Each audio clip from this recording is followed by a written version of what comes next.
সুদূৰ মোংমাওলুঙৰ পৰা পাটকাই পৰ্বত অতিক্ৰম কৰি সৌমাৰত ভৰি দিছিলহি টাই আহোমসকলে।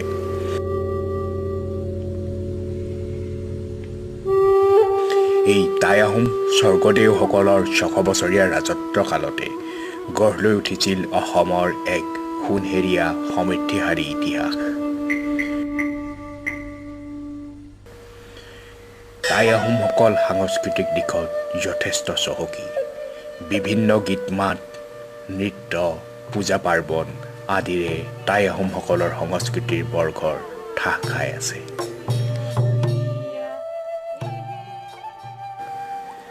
টাই আহোমসকলৰ মাজত প্ৰচলিত এটি অন্যতম ধৰ্মীয় অনুষ্ঠান হ'ল উমফা পূজা।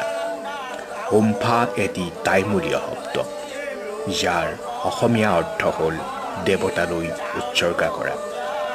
প্ৰতি 12, 7 অথবা 5 বছৰৰ মূৰে মূৰে টাই আহোমসকলৰ পৰম্পৰাগত দেওশালত এই পূজা অনুষ্ঠিত কৰা হয়।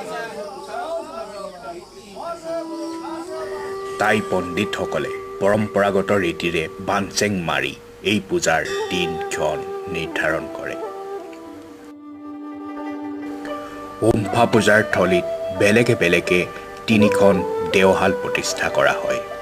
এইকেইখন হ'ল আহোম ৰীতিৰে আৰাধনা কৰা মূল দেওশাল, হিন্দুশাল আৰু হাবি দেওশাল।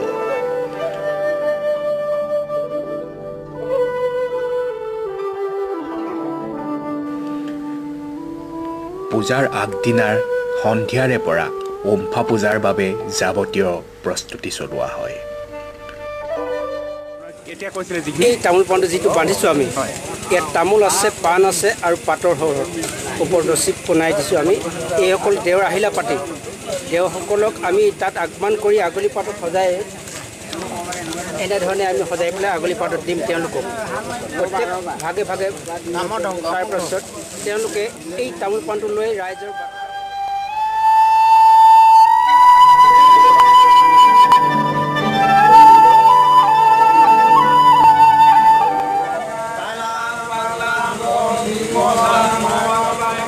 হলুংঘৰত ফানৰু লেংডনক আৰাধনা কৰাৰ পাছত লাক মৰা কাৰ্যসূচী সম্পন্ন কৰা হয়।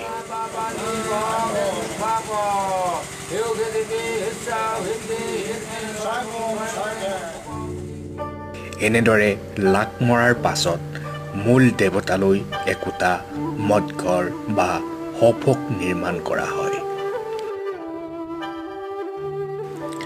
ৰাতিপুৱা আহোম প্ৰথা মতে প্ৰথমে মন্ত্ৰধ্বনি কৰি দেৱতাসকলৰ নাম লৈ তেওঁলোকক আহ্বান জনোৱা।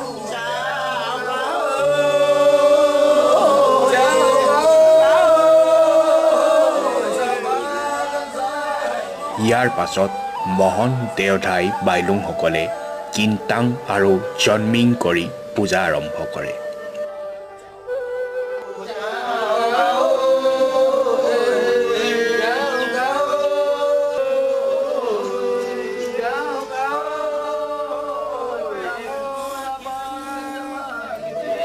ইয়াৰ পাছত বৰদেউৰীয়ে হালত পানী ছটিয়াই পবিত্ৰ কৰে।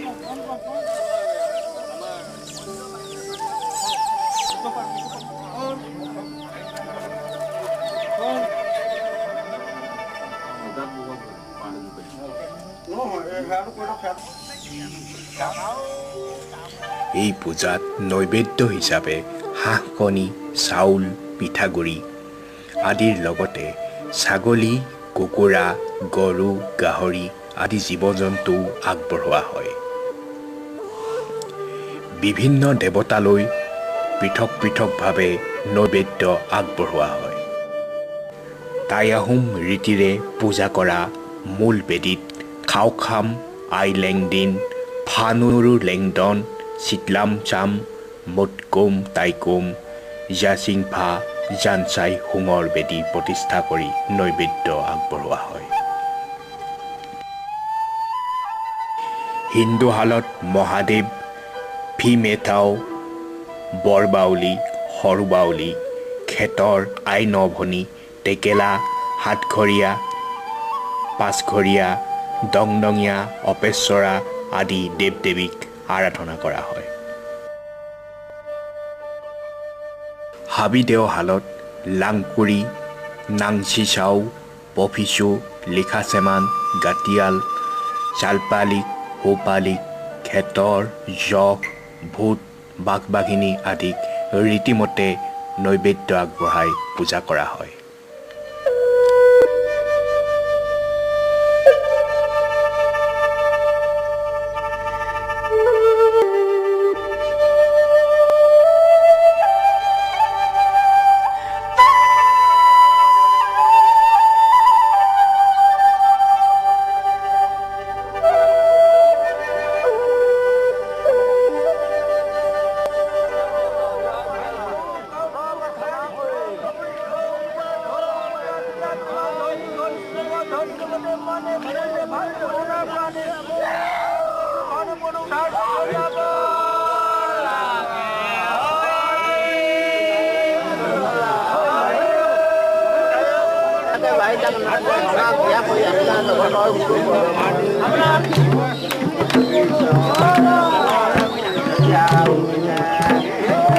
মাদলিয়ালে দেওশালত মাদলি বজোৱাৰ লগে লগে দেউৰীসকলৰ গাত দেও লম্ভে।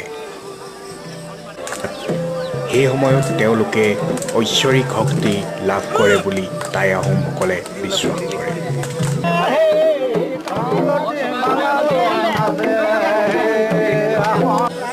উক্ত সময়ছোৱাত এই দেউৰীসকলে বিভিন্ন ধৰণৰ আশ্চৰ্যজনক কাম প্ৰদৰ্শন কৰে। সেই সময়ত তেওঁলোকে মাদলিৰ চেৱৰ লগত সংগতি ৰাখি বিভিন্ন ভংগীমাৰে নৃত্য প্ৰদৰ্শন কৰে।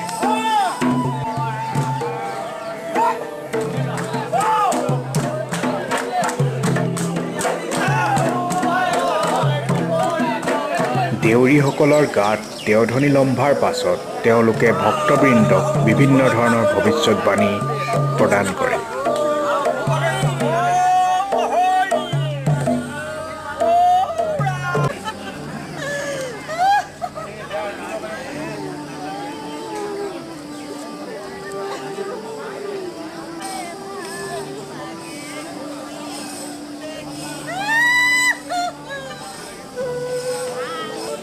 দেৱ দেৱীসকলক বিদায় দিয়াৰ পাছত দেউৰীসকল মাটিত ঢলি পৰে।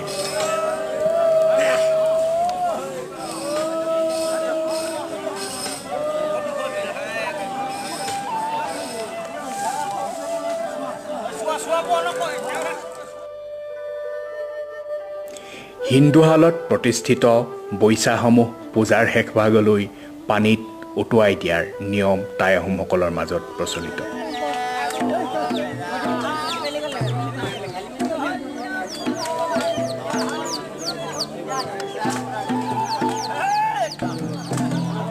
এই কাৰ্যক তেওঁলোকে চোৱা উটুৱা বোলে।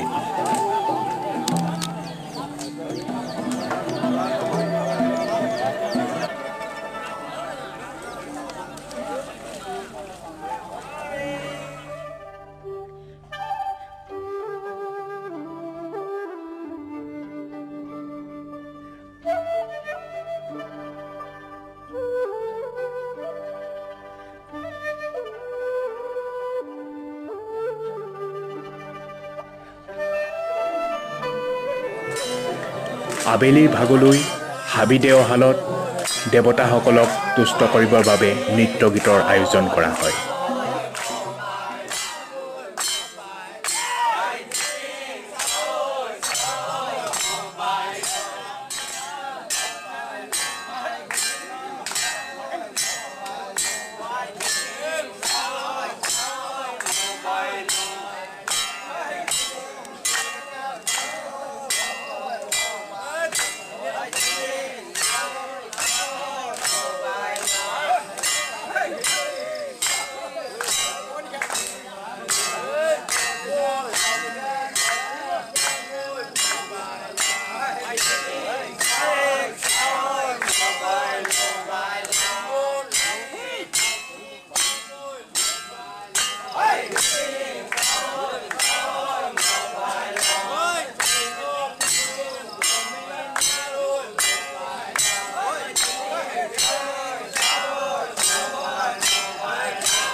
সন্ধ্যা লগাৰ পাছত আলিবাটৰ কোনো এটা অংশত বাট ভেটা পূজা কৰি উম্ফা পূজাৰ সামৰণি মৰা হয়।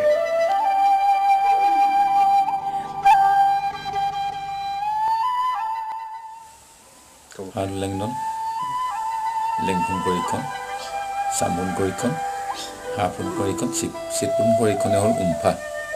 উম্ফাত সাধাৰণতে আমাৰ প্ৰকৃতিবাদী যে প্ৰকৃতিৰ লগত আমাৰ যিটো আমাৰ ধাৰাবাহিকতা সমন্বয়টোৰ কাৰণে কি কৰা হয় আমাৰ চেইন ছিষ্টেম তাতে এডাল হেৰি কৰি এনাজৰি এডাল লাগে এনাজৰিডাল এনেকৈ বনোৱা হয় আমি বাঁহৰ চেইন ছিষ্টেম কৰি এটা গাঁঠি আছে এইটো ৰান্ধনি গাঁঠি বুলি কয় বহুতে হয়। উম্ফাটো হ'ল আমাৰ প্ৰকৃতিৰ শক্তি পূজা শক্তি আমি অযোধি খাওঁ খাওঁ পৃথিৱী লেংডিং দেৱৰ জানচাই হওক ফানু লেংডন তেওঁ 7টা শক্তি আছে 7টা শক্তিক দিয়া হয় চিতলামচাম বুলি কোৱা হয়।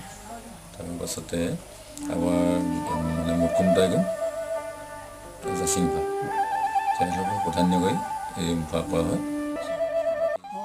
সোণমণি তেওঁ পিন্ধি পিনি এই মধুলিয়াল এজনে এখন টঙালি লৈ ধুনীয়াকৈ দেও মাতি দেও বহুৱাই মানুহকেইটাক বহুৱাই লৈ উৎপত্তি ক'ব লাগিব। উৎপত্তি ক'লেহে তেখেতসকলৰ দেও আহিব। তাৰ মাক বাপেকৰ কথা গোষ্ঠীৰ কথা ক'লে নহ'লে নাহে।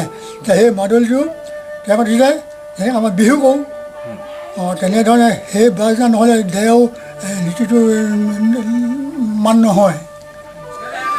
চুকাফাৰে যেতিয়া 1228 খ্ৰীষ্টাব্দত আমাৰ অসমৰ পৰা আহি অসমত ভৰি দিলেহি তেতিয়াৰ পৰাই তেওঁ কি কৰিলে চৰাইদেউত এখন শাল পাতিল। তাৰ পৰাই আহি লাকুৱাত আমলখি দেওশাল হ'ল তাৰপিছত হাতীবোৱা দেওশাল হ'ল কিন্তু হাতীবোৱা দেওশাল অস্তিত্ব নাইকিয়া হ'ল। তাৰপৰা আমাৰ হ'ল বকতা বৰ দেওশাল। এতিয়া বকতা দেওশালত আমি 18 শতিকাৰ পৰা পৰম্পৰাগতভাৱে আমি এই উম্ফা পূজাটো পাতি আহিছোঁ 5 বছৰ মূৰে মূৰে। এই উম্ফা পূজাত আমাৰ বিশেষকৈ পাৰিজাত অঞ্চলৰ গোটেইখিনি মানুহে 18খন এতিয়া বৰ্তমান 30খনমান গাঁও হৈছেগৈ। সেই সকলোৱে মিলিজুলি আৰু বকতা অঞ্চলৰ সকলোখিনিয়ে যোগাযোগ কৰি সহানুভূতিৰ দ্বাৰা আমি এই উম্ফা পূজাটো পাতি থাকোঁ। এই বছৰ আমি এটি বহল দৃষ্টিভংগী লৈ আমি ভালকৈ পাতিম বুলি আমি ধৰিলোঁ আৰু সেই অনুপাতে আমি কৰিলোঁ।